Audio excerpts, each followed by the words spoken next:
M Kumar mathematics classes. 3 दिन का छुट्टी था, आपने 3 दिन में पढ़ा ज़रूर होगा, आशा करते हैं। फिर अब 23 से रेगुलर क्लास हो गया। आज 23 तारीख हो गया। लेक्चर 6 या 7 था, शायद 7 लेक्चर था, अपना लेक्चर मिला लीजिएगा, ठीक है। लेक्चर याद नहीं है कौन सा लेक्चर था। क्लास 11th, इसमें क्या चल रहा था? रिलेशन एंड फंक्शन, यही ना चल रहा था, relation and function. Chapter second है,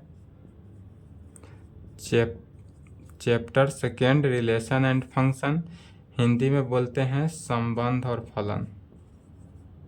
हिंदी में क्या बोलते हैं? संबंध और फलन, यही चल रहा था। चैप्टर थर्ड, इसमें हमने क्या निकालना बताए थे? डोमेन। डोमेन निकालना बता दिए थे। डोमेन निकालना तो समझ ही गए होइएगा, किसी भी फंक्शन का डोमेन क्या निकलता है। तो आज टॉपिक डालेंगे रेंज निकालना। पिछले लेक्चर में बताए थे कि डोमेन निकालना हमने बता दिया था और बोला था क्या कि अब नेक्स्ट क्लास में रेंज निकालना बताया जाएगा। 3 दिन की छुट्टी था, आपका ईद भी था तो ईद का भी छुट्टी था, ईद भी हो गया समाप्त, कल समाप्त हो गया। अब आज से फिर आपका रेगुलर संडे है। आज संडे नहीं देखना, संडे से आपका फिर क्या हो गया? रेगुलर क्लास हो गया। आज संडे इसलिए पढ़ा रहे हैं क्योंकि ऑनलाइन में संडे क्या और मंडे क्या, ऑनलाइन में संडे पढ़ लीजिए ताकि आपको जब फेस्टिवल आएगा, कोई भी फेस्टिवल जैसे कि दुर्गा पूजा हुआ, दुर्गा पूजा, छठ, दीपावली, ये सब में लंबा छुट्टी मिल जाएगा। अभी से सिलेबस कंप्लीट होगा, सिलेबस अच्छा से कंप्लीट निकलते जाएगा तो आपको क्या होगा कि ना ज़्यादा पढ़ने की ज़रूरत पड़ेगी, एक बार सिलेबस का लोड भी नहीं रहेगा और छुट्टी के त्यौहार भी आप अच्छे तरीके से इंजॉय कर पाइएगा। इसीलिए संडे भी क्लास दे देते हैं। बट यही मेरा ऑफलाइन जो क्लास चलता है, ऑफलाइन क्लास में संडे जो है वह क्लोज रहता है, संडे को क्लास नहीं रहता है। फिर भी छुट्टी जितना हम ऑनलाइन में देते हैं उतना ही छुट्टी ऑफलाइन में भी देंगे फेस्टिवल में। फिर कहेगा कि सर तब कंप्लीट कैसे होता है? क्योंकि ऑफलाइन में तो और स्टूडेंट रहता है, अदर बुक भी चलता है। तो हाँ, अदर बुक भी ऑफलाइन में चलता है, बट कंप्लीट इसलिए होता है क्योंकि आपका ऑनलाइन का क्लास जो है कभी 30 मिनट, कभी 35 मिनट, ज़्यादा से ज़्यादा 40 मिनट जाता है, या कभी कभी ओहू से ज़्यादा गया तो क्या 45 मिनट जाता है। यही ना आपका जाता है ऑनलाइन में।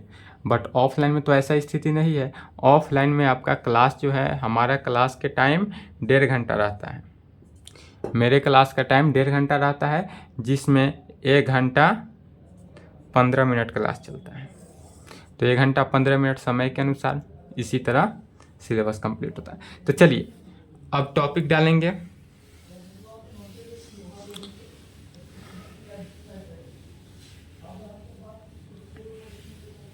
टॉपिक क्या होगा?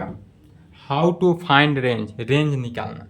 तो कहेंगे हाउ टू फाइंड रेंज। किसी भी फंक्शन अगर दिया रहे उसका रेंज कैसे निकालते हैं। तो डोमेन निकालना तो समझ गए थे, अब देखते हैं रेंज निकालना। किसी भी फंक्शन का रेंज किस तरह से निकाला जाता है। तेरे हम पहला क्वेश्चन के मुताबिक ही चलेगा। पहला क्वेश्चन में दे दें कि इफ़, यदि फंक्शन जो है इस प्रकार से दे दे, फंक्शन क्या हो -1 1 2 3, यह रियल नंबर में तो है ही, किस में है? आर मतलब रियल नंबर में। और यही अगर फंक्शन इस प्रकार से दे दे, किस प्रकार से कि फंक्शन का है f(x) जो है वह 2x + 1 में, फंक्शन f(x) जो है वह किस चीज़ में है? तो 2x + 1 के कंडीशन में। और तब कहे देन फाइंड रेंज। अब हमें इसका क्या निकालना है? रेंज निकालना है। तो अब हम इसका रेंज कैसे निकालेंगे? तो सबसे पहले कहेंगे इस क्वेश्चन को सॉल्व कैसे करेंगे। तो सॉल्यूशन, हमारे पास दिया हुआ दो सेट हैं, समझेंगे पहले अच्छे तरीक़ा से, उसके बाद लिखेंगे। हमारे पास दिया हुआ क्या है? 2 सेट है। यदि यहाँ पर सेट ए मान लेते हैं, सेट बी ले लेते हैं। सेट ए से सेट बी में क्या हो रहा है? फंक्शन हो रहा है कोई भी फंक्शन से। सेट ए में क्या दिया हुआ है? -1 1 2 3। सेट बी डिफाइंड नहीं है। इसका डोमेन क्या होगा? तो डोमेन जो निकालना बताए थे, तो डोमेन क्या हो गया? सेट ए का टर्म कितना हो गया? -1 1 2 3। डोमेन तो हमारा यही हुआ। तो डोमेन यह हुआ। अब फंक्शन f(x) जो है, F X is equal to दिया क्या दिया हुआ है 2x+1। फिर यहाँ गौर से करेंगे डोमेन हमारा तो हम निकालना पहले बताया था कि सेट ए पहला सेट में जो टर्म है वह डोमेन में लिखेंगे। अब जो डोमेन पहले निकालेंगे उसके बाद ही रेंज निकालेंगे। अगर रेंज भी निकालना हो तो पहले क्या निकालना है, डोमेन निकालना है। तो अब डोमेन इस पर से निकालेंगे तो कैसे आएगा, तो function of F x 2x+1 के टर्म में दिया है। यह जिस टर्म में एफ एक्स दिया हो, एफ एक्स जिस टर्म में दिया हो उसी टर्म के आधार पर निकालते हैं। अब डोमेन का प्रत्येक वैल्यू, डोमेन का प्रत्येक मेंबर, प्रत्येक सदस्य को इस प्रकार से निकालते हैं। एक्स की जगह पर एक बार -1 रखेंगे, एक्स की जगह पर +1 रखेंगे, एक्स की जगह पर 2 रखेंगे, एक्स की जगह पर 3 रखेंगे। अब सभी का वैल्यू निकालेंगे -1, 1, 2, 3 और जो वैल्यू निकला वही हमारा क्या हो जाएगा, इस फंक्शन का रेंज हो जाएगा। तो किसी भी फंक्शन का अगर हम कहा जाए, कोई भी कहे, यदि कहा जाए कि कोई फंक्शन है उसका रेंज निकालना है तो उसमें सबसे पहले क्या करते हैं, उस फंक्शन का डोमेन निकालते हैं। यदि कहा जाए किसी भी फंक्शन का रेंज निकालने के लिए तो सबसे पहले उस फंक्शन का क्या करते हैं, डोमेन निकालते हैं। अब जब फंक्शन का डोमेन निकल जाएगा तब हमको क्या रहेगा, दिया हुआ रहेगा यह फंक्शन एफ एक्स जो है 2x+1 रहे, या यहाँ पर 2x+1 राइट हैंड साइड जो है कुछ भी दे सकता है। राइट हैंड साइड में कुछ भी रहेगा लेकिन यह गिवन रहेगा। यह क्या रहेगा, गिवन रहेगा। और नहीं गिवन रहा तो डायरेक्ट रेंज लिख देंगे।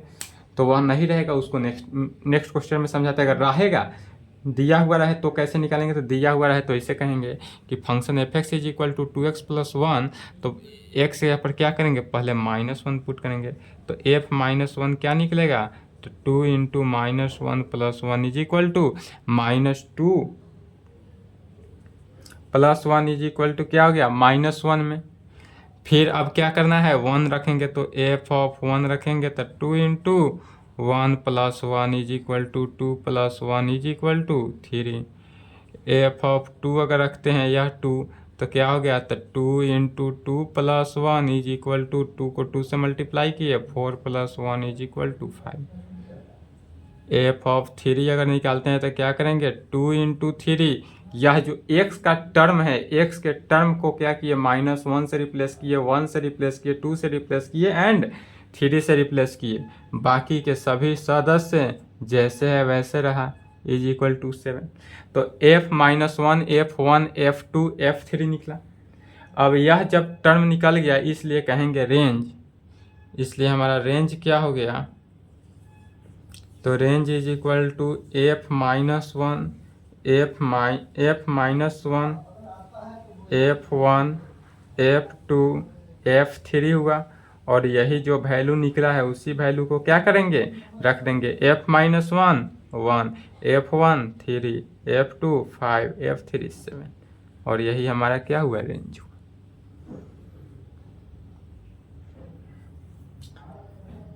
चलिए लिखिए तो इसको, रेंज निकालना समझे कैसे निकालेंगे। रेंज अगर दिया रहे रेंज निकालने के लिए तो सबसे पहले क्या करेंगे, डोमेन निकालेंगे। जब डोमेन निकल जाएगा तभी किसी फंक्शन का रेंज निकालेंगे।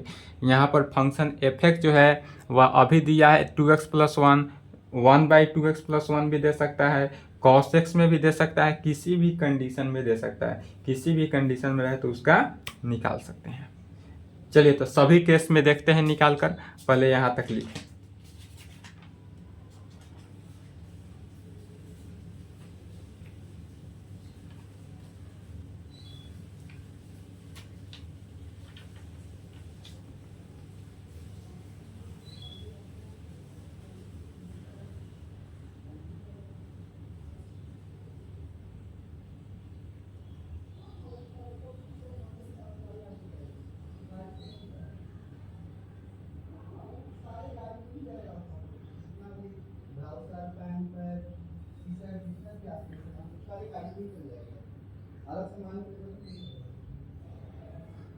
चलिए लिख लिए, नहीं लिखे तो वीडियो रोक लें, वीडियो रोक के लिखेंगे।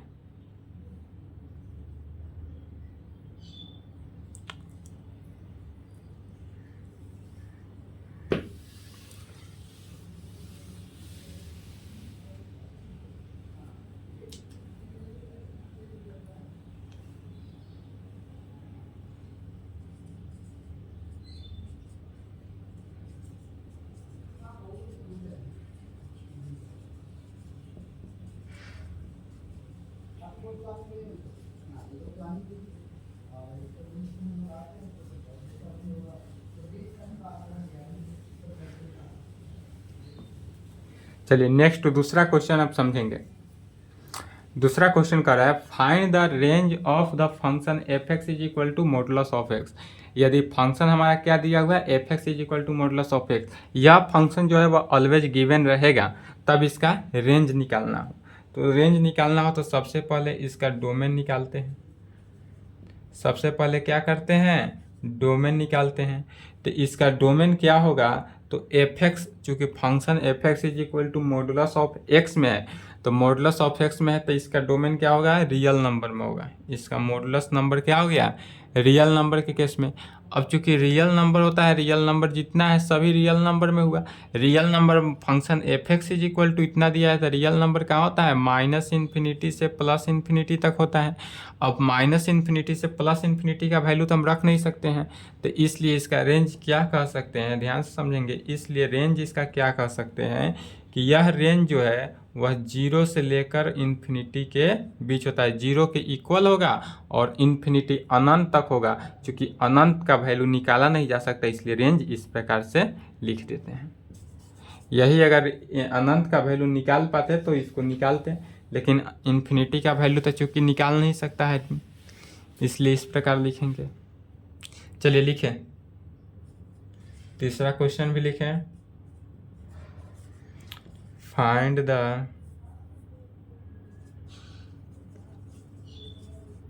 Range of the function F X is equal to minus modulus of X में।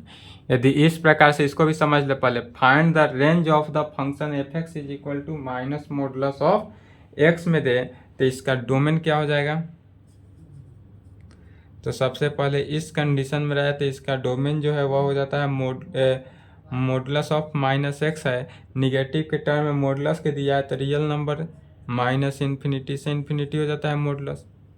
इसका मॉडुलस के डोमेन क्या हो गया, माइनस इन्फिनिटी से इन्फिनिटी, पिछले डोमेन निकालना बताए हैं उससे, तो डोमेन निकल गया तो रेंज क्या हो गया। पहले तो किसी भी केस में डोमेन निकालेंगे, उसके बाद रेंज माइनस इन्फिनिटी से 0 के बीच। कहाँ से, माइनस इन्फिनिटी से 0 के बीच। चूँकि यह मॉडुलस माइनस में है, निगेटिव है, तो निगेटिव रहेगा। जो टर्म अगर -5 लेते हैं तो minus into -5 is equal to +5 में आ गया। इसलिए इसको आप पिछले टर्म इसमें माइनस क्यों नहीं लिए हैं, 0 से क्यों लिए, क्योंकि अगर हम -1 लेते हैं तो +1 होता है, तो -1 आ गया निगेटिव, तो निगेटिव चूँकि हमको नहीं चाहिए, इसलिए। चलिए यहाँ तक लिखिए, दूसरा और तीसरा का लिखिए, उसके बाद चौथा देखते हैं।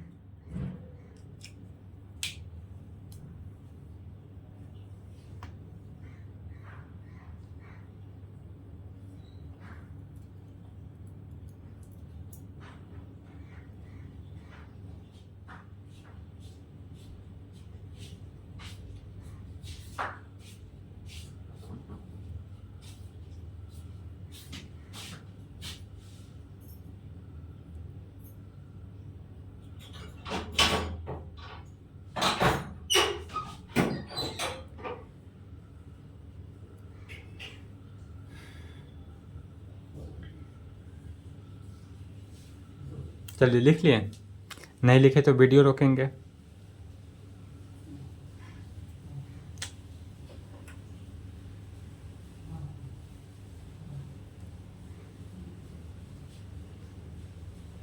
चौथा क्वेश्चन देखेंगे।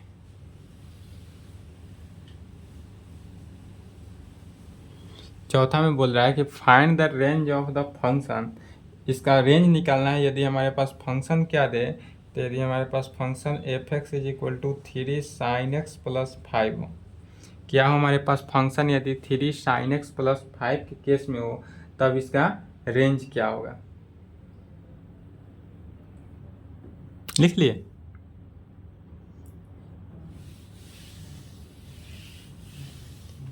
तो चलिए इसका सॉल्यूशन देखते हैं।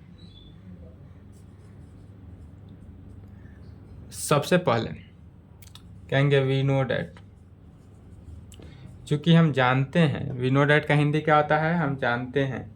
क्या जानते हैं, तो sin x का रेंज, साइन एक्स का रेंज क्या होता है वो तो हम जानते हैं। साइन एक्स का रेंज क्या होता है, 1 से छोटा या 1 के बराबर, -1 से बड़ा या -1 के बराबर।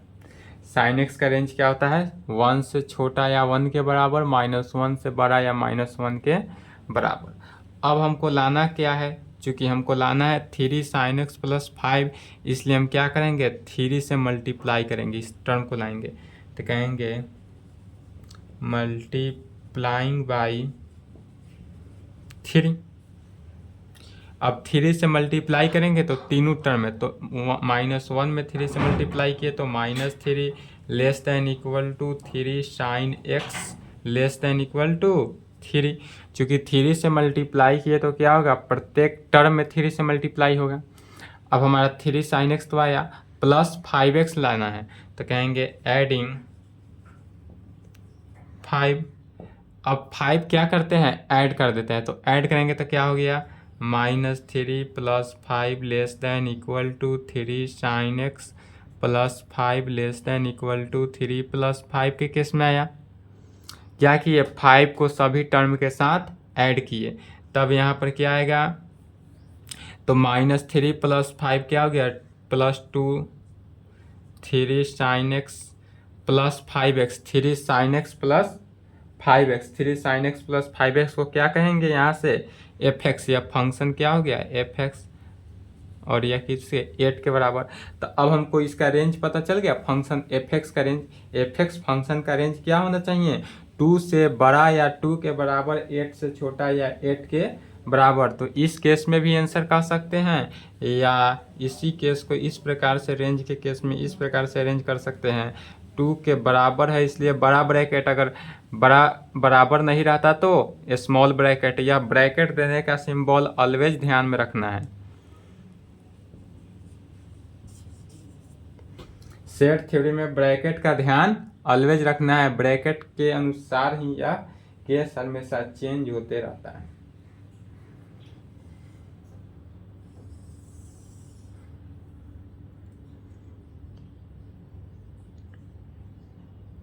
चलिए इसको लिख ले, उसके बाद पांचवा देखते हैं।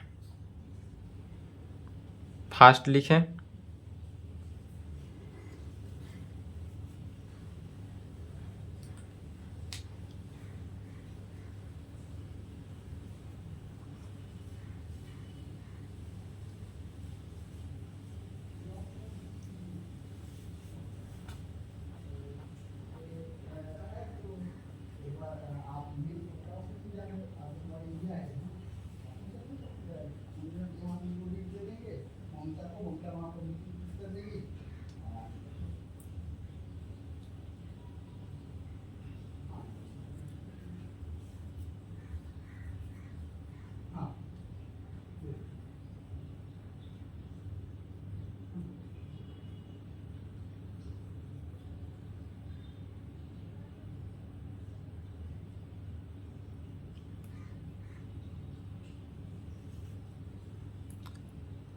चलिए लिख लिए, नहीं लिखे तो वीडियो रोके।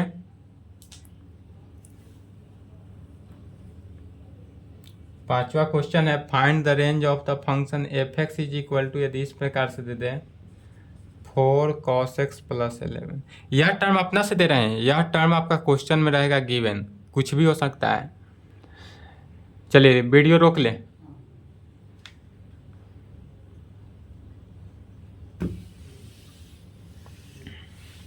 फिर इसका सॉल्यूशन कहेंगे, वी नो डैट, फिर हम जानते हैं, अब साइन एक्स का रेंज तो हो गया, अब कॉस एक्स का रेंज हमको पता है। कॉस एक्स का रेंज हम क्या जानते हैं, तो कॉस एक्स का रेंज जो है वह चूँकि 1 से छोटा या 1 के बराबर, -1 से बड़ा या -1 के बराबर। कॉस एक्स का भी रेंज और साइन एक्स का भी रेंज, दोनों का रेंज क्या होता है, इक्वल होता है। फिर यहाँ पर हमको 4 cos x लाना है, तो क्या करेंगे, मल्टीप्लाई करेंगे किससे, 4 से, तो कहेंगे मल्टीप्लाइंग बाई 4। यदि हम 4 से मल्टीप्लाई करते हैं तो सभी टर्म में मल्टीप्लाई होगा, तो क्या हो गया, -4 less than equal to 4 cos x 4। अब 4 तो आ गया, मल्टीप्लाई हो गया, तो 4 cos x आ गया, लेकिन हमको +11 भी तो चाहिए, 4 cos x के साथ साथ +11 चाहिए, इसलिए फिर क्या कहेंगे, एडिंग 11। 11 को यदि हम ऐड करते हैं तो क्या होता है -4 + 11 4 cos x + 11 4 + 11 के टर्म में, यही टर्म में क्या हुआ, सभी तीनों टर्म में क्या हुआ 11 को ऐड किए, तब -4 + 11 देखेंगे तो क्या हो गया 7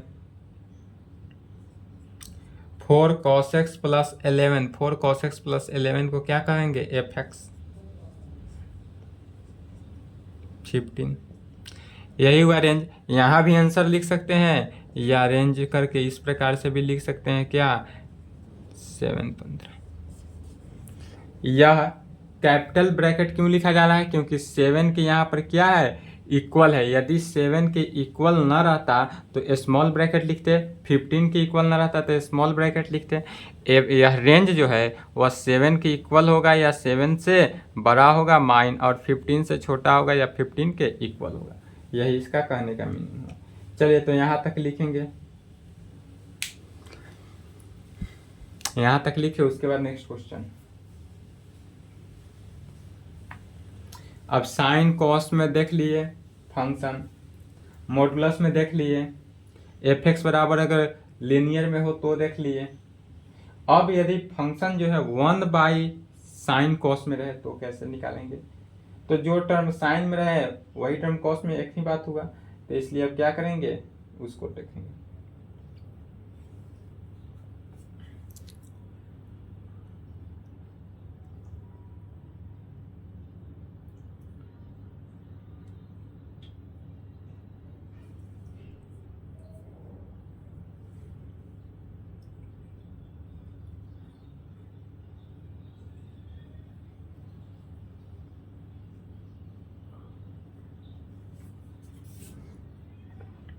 चलिए लिख लिए, नहीं लिखे तो वीडियो रोक लेंगे। छठा क्वेश्चन देखेंगे। छठा क्वेश्चन कह रहा है कि find the range of the function यदि fx = हमारे पास इस प्रकार से हो कि fx = 1/2 - 3 cos x, क्या हो 1/2 - 3 cos x हो, तब इसका रेंज क्या होगा। नहीं लिखे तो वीडियो रोकें।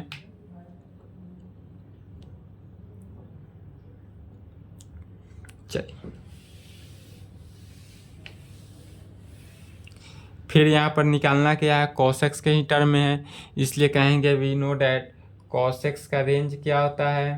तो चूंकि cos x का रेंज हम जानते हैं उस रेंज को लिखे। यहाँ पर हमको लाना क्या है 2 - 3 cos x, तो cos x के कोफिशिएंट कितना है -3, तो इसमें क्या करेंगे मल्टीप्लाई करेंगे, किससे मल्टीप्लाइंग बाई -3। -3 से क्यों मल्टीप्लाई करें, क्योंकि -3 से मल्टीप्लाई करेंगे तो cos के कोफिशिएंट में -3 आ जाएगा, इसलिए हम -3 से मल्टीप्लाई कर देंगे। तो मल्टीप्लाई करेंगे तो सभी टर्म में -1 ×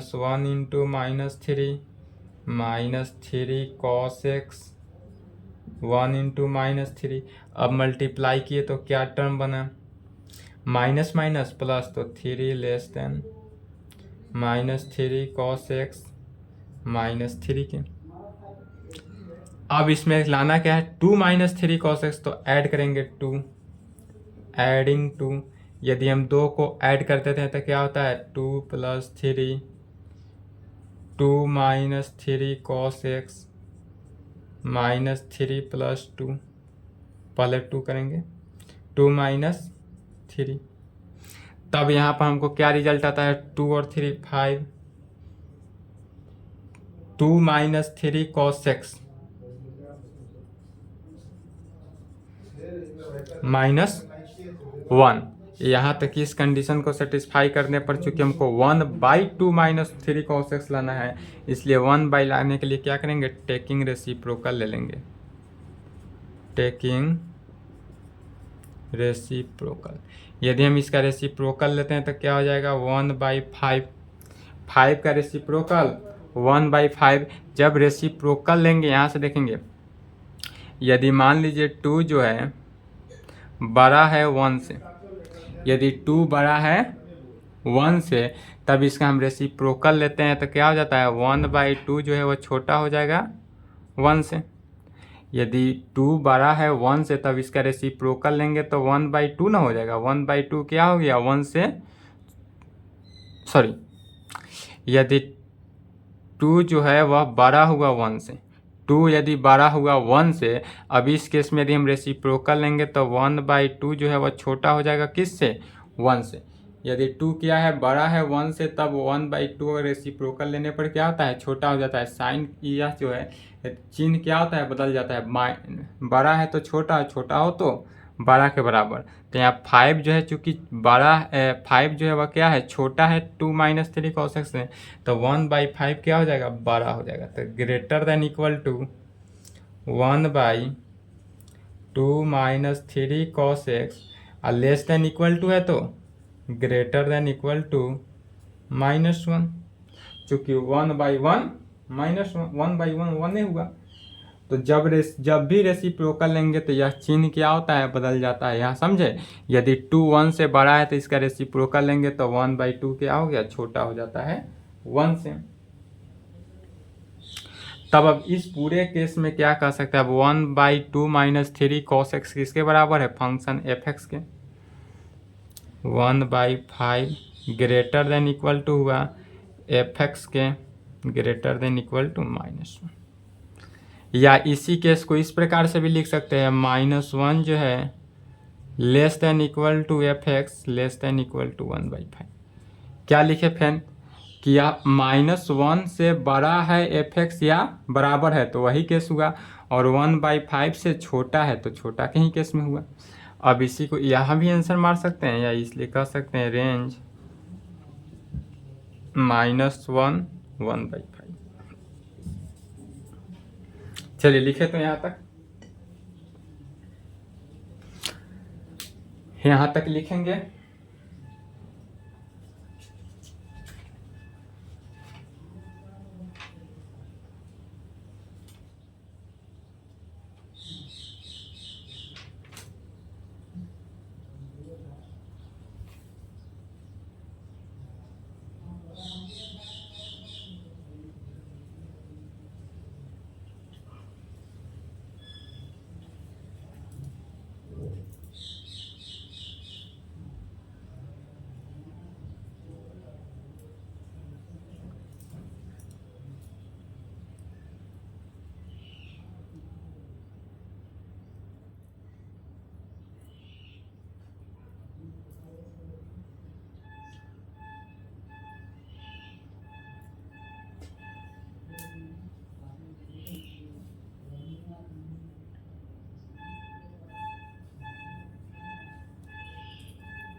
चलिए लिख लिए, नहीं लिखे तो वीडियो रोक के लिखेंगे।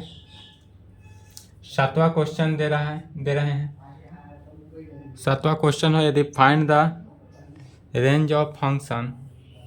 अब साइन कॉस अलग अलग तो देखें, अब एक साथ यदि दे दे तो कैसे निकालेंगे।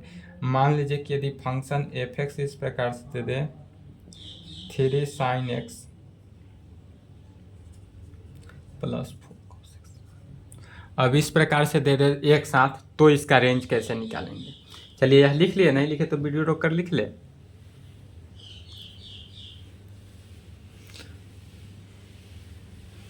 चलिए इसका सॉल्यूशन समझेंगे।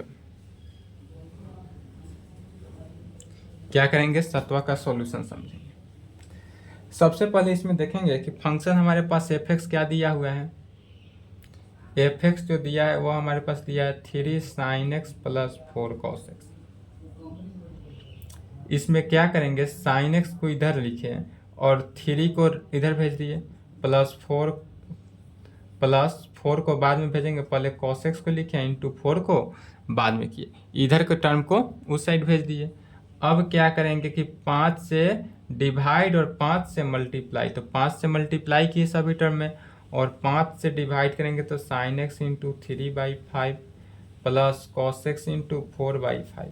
क्या करेंगे, यहाँ पर 5 से डिवाइड किए और 5 से मल्टीप्लाई किए, कोई अंतर नहीं पड़ा। फिर यहाँ पर 3/5 को क्या मानेंगे, 3/5 कॉस अल्फा मानेंगे और 4/5 साइन अल्फा मानेंगे। क्यों? चूंकि आप फॉर्मूला पर बैठाना है।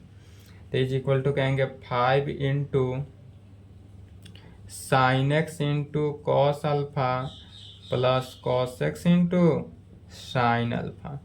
कहाँ है? वेयर, जहाँ cos alpha is equal to 3/5। Cos alpha का वैल्यू क्या है? 3/5 एंड साइन अल्फा का वैल्यू 4/5।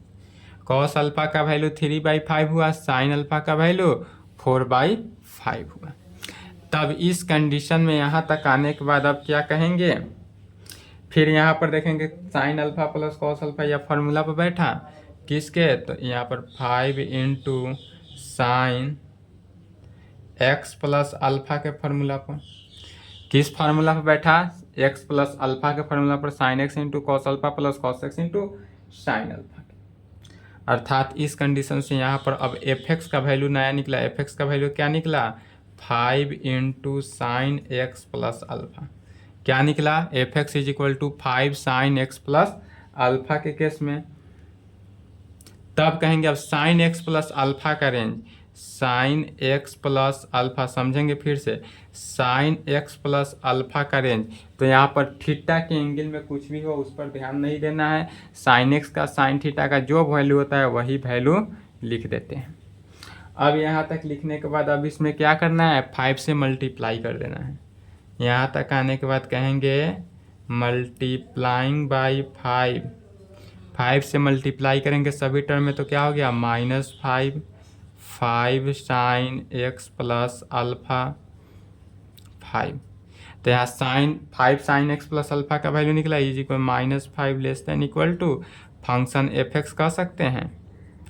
यह भी आंसर हुआ या कह सकते हैं, इसलिए रेंज क्या हो गया?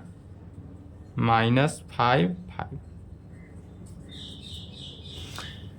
कोई डाउट, कोई दिक्कत, कोई कंफ्यूजन हो तो जरूर बोलिएगा। चलिए यहाँ तक लिखें।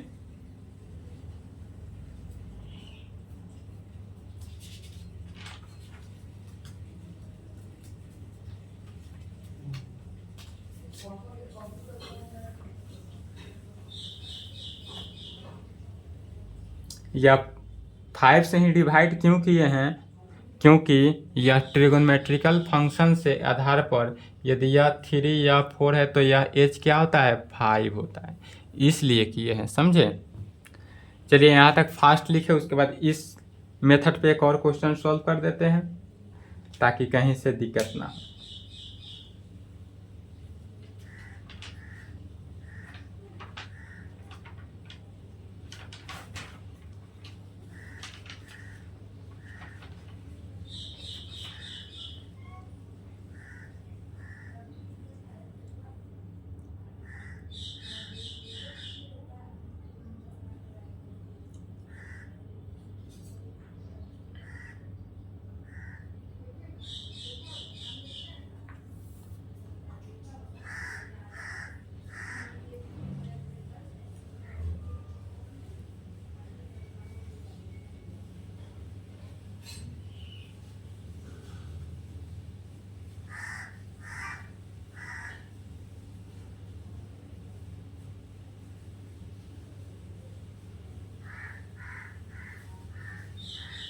चलिए लिख लिए, नहीं लिखे तो वीडियो रोक कर लिखेंगे। नेक्स्ट क्वेश्चन देखते हैं। यदि find the range of the function F X is equal to 5 sine x plus 12 cos X हो। चलिए यदि इस प्रकार से फंक्शन हो तो कैसे सोल्व करेंगे? मिटा दें, वीडियो रोक ले नहीं लिखे तो।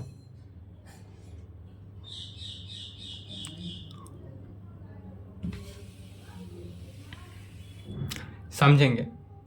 यहाँ पर सॉल्यूशन गिवन डेट हमारे पास दिया हुआ क्या है? एफ एक्स दिया है 5 sine x plus 12 cos x, यही दिया हुआ है। फिर इसमें क्या किए? साइन एक्स को पहले लिखे, अब 5 को बाद में किए, प्लस कॉस एक्स को पहले लिखे, 12 को बाद में किए।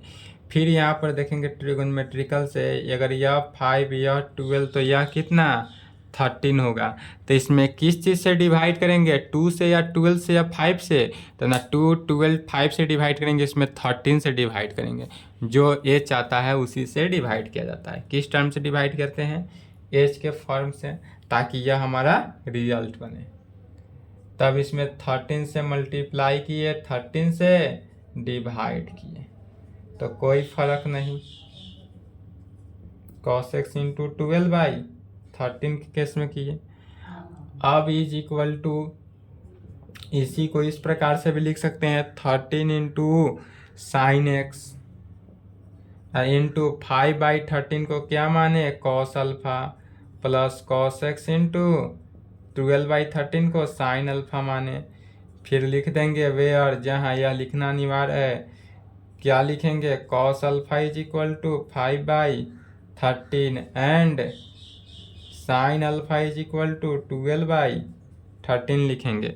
cos अल्फा क्या हुआ, 5/13 and sine alpha is equal to 12/13।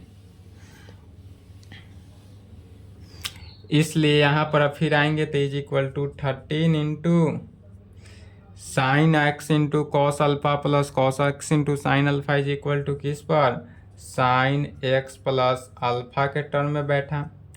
अर्थात एफ एक्स फंक्शन जो है, एफ एक्स फंक्शन, इसी को सॉल्व करते हैं तो क्या हमको निकला, 13 साइन एक्स प्लस अल्फा के केस में। अब इसलिए रेंज बैठाएंगे, साइन एक्स प्लस अल्फा का रेंज क्या होगा, तो साइन एक्स प्लस अल्फा का रेंज 1 - 1 होगा।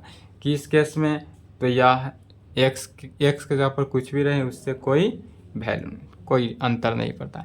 अब यहाँ तक आने के बाद यहाँ 13 है तो किस चीज़ से मल्टीप्लाई करेंगे, 2 से या 12 से?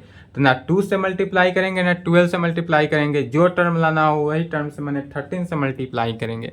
तो कहेंगे मल्टीप्लाइंग बाई 13 से अगर हम मल्टीप्लाई करते हैं तो क्या हो जाएगा, -13 sine x plus alpha into 13।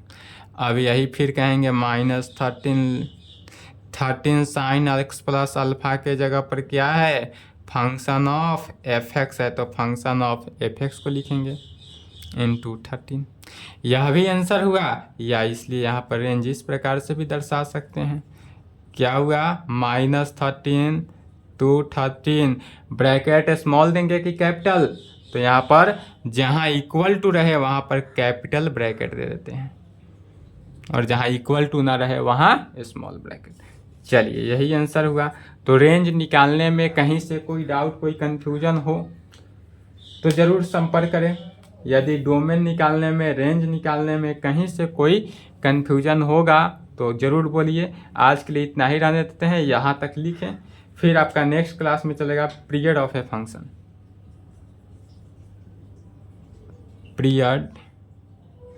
Period of a function, next class. आज के लिए इतना ही। चलिए यहाँ तक लिखें, कंप्लीट करें, और यहाँ तक जितना भी पढ़ाया गया है सभी पर फोकस कंप्लीट करके ही रहें। क्लास को लेक्चर वाइज कंप्लीट करते जाइए, देखते जाइए, आपको कहीं से कोई डाउट, कोई कन्फ्यूजन नहीं होगा।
चलिए लिख लिए, नहीं लिखे तो वीडियो रोक कर लिख लेंगे।